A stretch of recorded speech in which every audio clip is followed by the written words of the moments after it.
Top quality और consistent performance के लिए सिर्फ सिल्वर पंप्स। टॉप क्वालिटी और कंसिस्टेंट परफॉर्मेंस के लिए सिर्फ सिल्वर पंप्स, नाम याद रखना।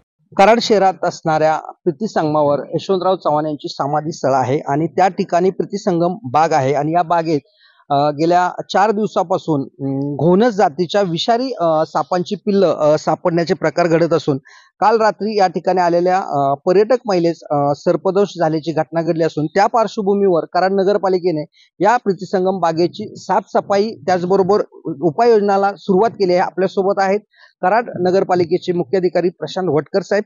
साहेब, काय सांगाल की सर्प जे सापडत आहेत त्या पार्श्वभूमीवर काय नेमकी उपाययोजना केल्यात? नमस्कार।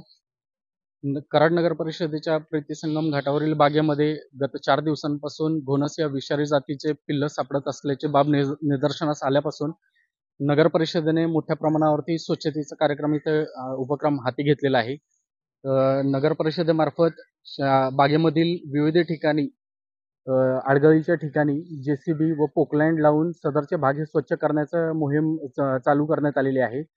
उपरोक्त मोहिमेमध्ये आतापर्यंत घोणस या जातीचे 14 पिल्ल सापडलेले आहेत। काल एका महिलेला सर्पदंश झालेला आहे। तर त्या पार्श्वभूमीवरती नगर परिषदेमार्फत नगर परिषदेकडून सर्व कराडवासियांना तसेच येथे येणाऱ्या सर्व नागरिकांना आवाहन करण्यात येते की त्यांनी इथे येताना सतर्क राहायचं आहे। तसेच येताना पायामध्ये गमबूट व ज्या काही आवश्यक गोष्टी आहेत तर त्या परिधान करूनच या बागेमध्ये यायचं आहे। तत्पूर्वी सदरची मोहीम स्वच्छतेची मोहीम जी आहे ती आणखीन 2-3 दिवस नगर परिषदेमार्फत राबवण्यात येणार आहे। या उपरोक्त कालावधीमध्ये नगर परिषदेमार्फत सदरची बाग ही बंद असणार आहे।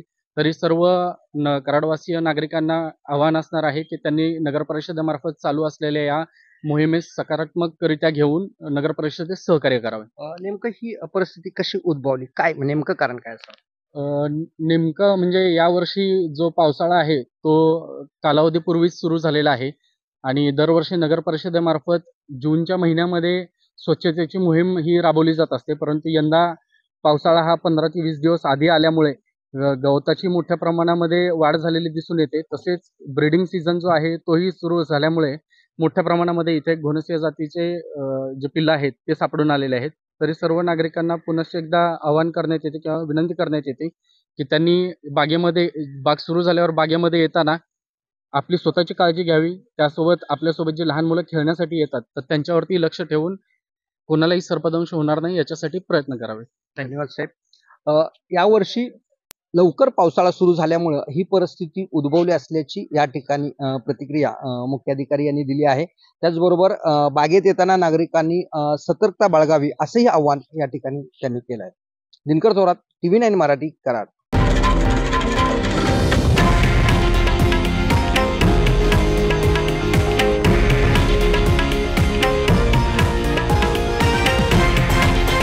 हे आहे देशातील नंबर 1 न्यूज नेटवर्क आणि आपण पाहत आहात TV9 मराठी, एकमेव।